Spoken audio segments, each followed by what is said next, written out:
সবকিছু শুরু হয় ডেভোনিয়ান যুগে।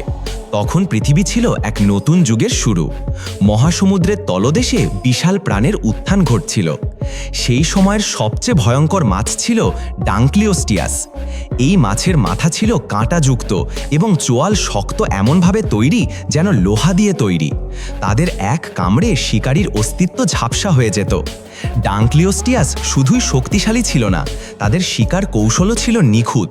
তারা প্রায়শই ঝাঁতি ঝাঁকে শিকার করত, এক সময়ের মহাসমুদ্রে শাসক হিসেবে পরিচিত ছিল।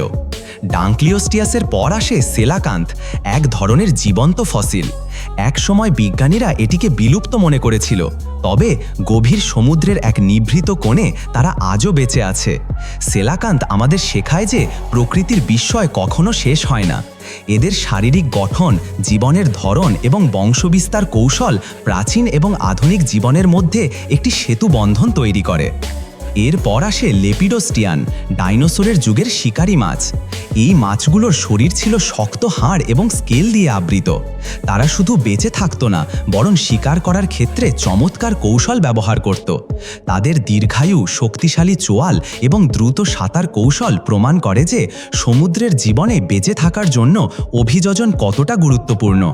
একটি অনন্য মাছ ছিল স্টেথাকান্থাস, যা দেখতে অনেকটা ছোট ডাইনোসরের মতো। তারা ঝাঁকে ঝাঁকে শিকার করত। তাদের বিশেষ অভিযোজন এবং সামাজিক আচরণ আমাদের প্রাচীন সমুদ্রের রহস্য উদ্ঘাটন করে। স্টেথাকান্থাসের অস্তিত্ব দেখায় যে সমুদ্রের জীবন শুধু শক্তি নয়, কৌশল এবং সহযোগিতার ওপরও নির্ভর করত। পঞ্চম মাছ প্রোকোলাপটিস, যা প্রায় পুরোপুরি হারিয়ে গেছে। জীবাশ্ম থেকে আমরা বুঝতে পারি তারা ছোট নদী এবং উপসাগরে বাস করত, ক্ষুদ্র প্রাণী শিকার করত এবং খুবই যত্নশীলভাবে জীবনযাপন করত। তাদের অস্তিত্ব আজ আমাদের শেখায় যে পরিবেশের ক্ষুদ্রতম পরিবর্তনও প্রাণীর অস্তিত্বকে প্রভাবিত করতে পারে। ষষ্ঠ মাছ অ্যাঙ্কিলোস্টিয়াস, যার শরীর কাঁটাযুক্ত এবং শক্ত। তারা তলদেশে বাস করত। খাদ্যাভ্যাস ছিল খুবই বিশেষ। তাদের চোয়াল শুধুমাত্র খাদ্য আহরণের জন্য নয়, প্রতিরক্ষার জন্যও ব্যবহৃত হতো। এটি প্রমাণ করে প্রাচীন মাছদের জীবন শুধুই শিকার নয়, বেঁচে থাকার জন্য তাদের নানা কৌশল থাকতে হতো। সপ্তম মাছ প্লাকোডার্ম, ডেভোনিয়ান যুগের আরেকটি বিশাল মাছ। তাদের চোয়াল শক্ত এবং হাড়ে আবৃত। তারা শিকারী হিসেবে অত্যন্ত দক্ষ ছিল। তাদের জীবনের বিভিন্ন অধ্যায় আজও গবেষকদের কাছে এক রহস্য, কেননা তারা পরিবেশের চরম চ্যালেঞ্জেও টিকে থাকতে পেরেছিল।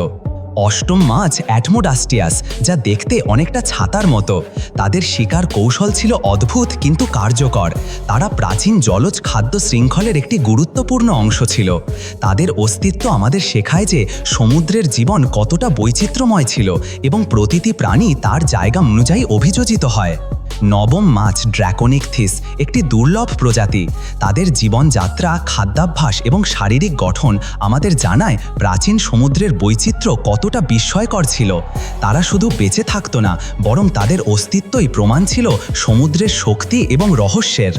দশম এবং শেষ মাছ হল সাইবেরিয়ান থ্রেসিয়ান ফিশ, যা বরফ যুগে বিলুপ্ত হয়।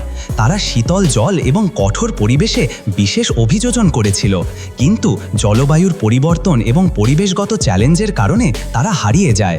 তাদের কাহিনী আমাদের সতর্ক করে যে আধুনিক মাছদেরও যদি আমরা সুরক্ষা না দিই, তবে ইতিহাস পুনরায় ঘটতে পারে। এই 10টি মাছ শুধু অতীতের গল্প নয়, তারা আমাদের শেখায় যে পৃথিবীর জলজ জীবন কতটা সংবেদনশীল। প্রতিটি মাছের জীবন আমাদের মনে করিয়ে যায় যে প্রকৃতির নিয়মে টিকে থাকতে হলে অভিযোজন, সতর্কতা এবং সহনশীলতা অপরিহার্য। সমুদ্রের নীরবতা কেবল অতীতের গল্প বলে না, বরং ভবিষ্যতের সতর্ক বার্তা হয়ে দাঁড়ায়। বিলুপ্ত মাছরা হারিয়েছে, কিন্তু আমাদের হাতে আছে সুযোগ সচেতন হয়ে আধুনিক জলজ প্রাণীকে রক্ষা করা। প্রতিটি ঢেউ আমাদের মনে করিয়ে দেয় যে পৃথিবী জীবনের একটি চিরন্তন গল্প।